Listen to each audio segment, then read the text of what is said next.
So the newest entry in Phase 4 of the Marvel Cinematic Universe, the MCU, has begun on Disney Plus. That is the Falcon and Winter Soldier. Episode 1 has aired for the first time, and very interesting turn of events here and a very interesting structure to this show. Unlike WandaVision, this is going to be less episodes, but they're going to be longer. This first episode was about 50 minutes, about 46 or so without credits, and it begins a new saga following the world after Avengers Endgame, and it's very different, and I really like what they're doing with this. Obviously, it follows the adventures of Sam and Bucky, the Falcon and the Winter Soldier, after what happens in Avengers Endgame when Captain America Steve Rogers has gone back in time to be with his love, and he has given the shield over to the Falcon. And the story of Falcon and Winter Soldier is not just the story of the life of Bucky and Sam afterward, but also the world itself after Captain America. It's very reminiscent of what they did with Spider-Man Far From Home, when you kind of saw the looming sort of spirit of Iron Man all throughout that film. In this very first episode, and probably throughout this series, it's going to have a lot more of the looming spirit of Captain America. Now, unlike Tony Stark, Captain America's not dead, he's just old and retired, but the spirit of Captain America is still sort of something that the world needs, that the U.S. needs, as sort of a symbol, which is brought up in this episode, a symbol of hope, a symbol of purity, a symbol of good, a symbol of what was at one time truth, justice, and the American way. And I know that's Superman, but that's over in the other universe, not the MCU. So this episode was interesting because Falcon and Bucky didn't even meet in this episode. They didn't even get together yet. That's going to be saved for later. This episode explored their lives in a world without Steve Rogers, and really the world itself. This, unlike Wanda, was much more grounded. It was much more sort of like an espionage, suspense thriller, action adventure series, which is what we thought it was going to be. This is more so the show that you would show somebody like my dad, for example. My dad didn't really like science fiction and magic fantasy stuff like WandaVision. He was more into the, I guess, sort of the cop dramas and like the terrorist organization versus like the spy thrillers. Like, he was into that kind of stuff. So this is more so for like if you have an uncle or a dad or a grandpa who's more into that kind of movie. That's what this was. And let me tell you, the opening sequence of this episode was literally as good as any MCU film. I mean, it was better in some cases than a lot of the MCU openers. Very action-packed, big Michael Bay-esque explosions, super awesome special effects heavy, opener here, with our boy GSP getting way more screen time than he did in Captain America the Winter Soldier. And if you like Captain America the Winter Soldier, you're going to like this show probably. I don't want to say this movie, because it's not really a movie, but it felt like a movie. And it's too bad it's going to be on the small screen on Disney Plus, which can be seen on a tablet or a smartphone, whereas it should be seen on a big screen, especially that opening sequence, because it was freaking awesome. Falcon flying around, dodging, blows and using martial arts, and really cool stuff here. We have a new group called the Flag Snatchers who popped up during the snap because they thought the world was better during the snap, and thus they popped up because basically the world's very different now politically.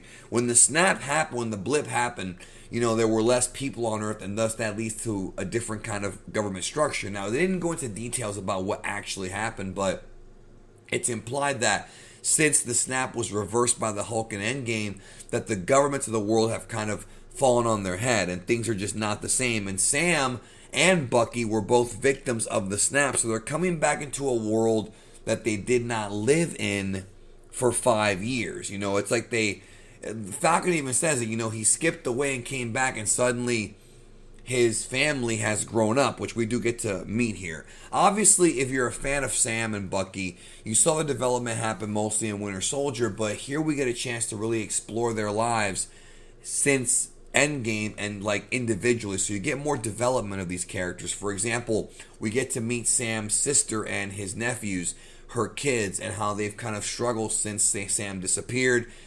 trying to actually start up a business, but Sam is unable to get a loan despite being one of the people who helped save the world.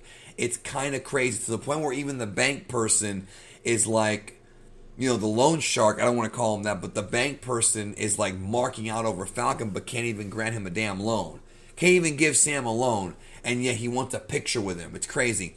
And then we have Bucky, who's in therapy, trying to figure out how he's going to live in this world where really he's only been, and he says it himself, he went from fight to fight. He's only been a trained killer. He has no family. He has no parents. He's trying to date, which is covered in this episode. He's trying to figure out dating websites. He doesn't really know what the hell is going on, and it's kind of funny, but at the same time kind of sad. Imagine if you're him. You've lived a very long time brainwashed. You have no friends, and really, well, you have friends, but the only friend you really had was Steve Rogers, right? That's like his only real long-term friend, and he's not even around anymore. I mean, the dude's retired. So he's got to figure out what he's going to do with his life. And he even talked about how he was at peace in Wakanda for a while, but now he has to come to terms with life without Steve. And, it's kind of cool because they had this scene of him talking to a therapist, and the way it was shot with like the close-up angles on their faces, and how the therapist was very hard on him, but the therapist was also trying to, again, she was kind of unrealistically hard on him, but she's trying to get him to kind of get a life, because he's not fighting anymore. He's pretty much been decommissioned, but he's also very dangerous based on what he did in the previous films.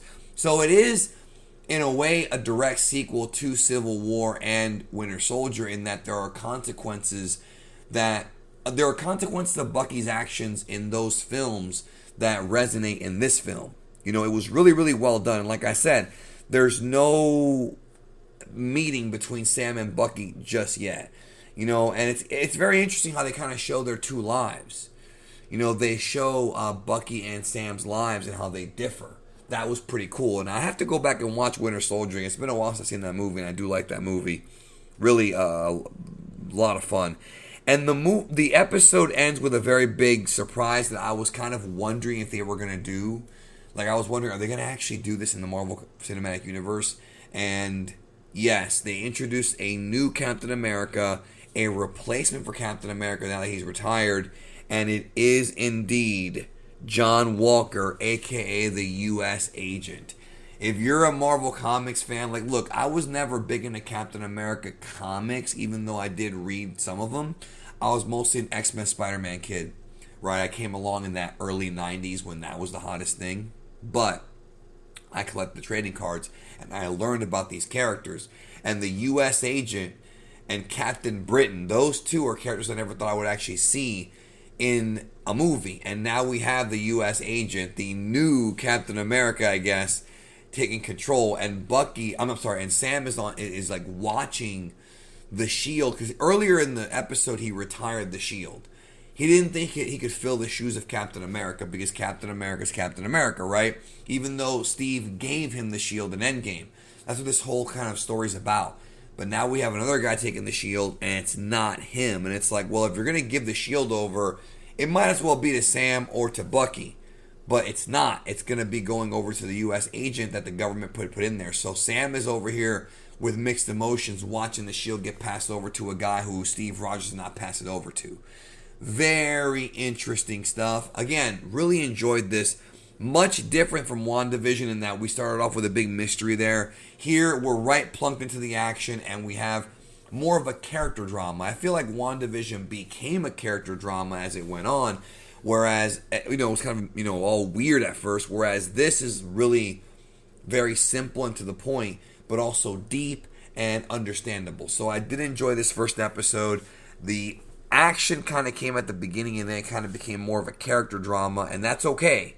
That is all right, because I'm sure we'll get tons of action as we go on, but that's not really what this is really about. We're going to get tons of action, but it's really about the world moving past Captain America. It just kind of makes you think. It makes you wonder, damn, can the world really recover that fast? Captain America was one and only guy, right? Can the U.S. agent replace him? Probably not, but we'll see how it plays out in the MCU. Anyways, thumbs up for this first episode. We'll see how it goes. Bit of a slow burn, but I like it. What did you think? Let me know in the comments. Thanks for watching, and I'll talk to y'all very soon.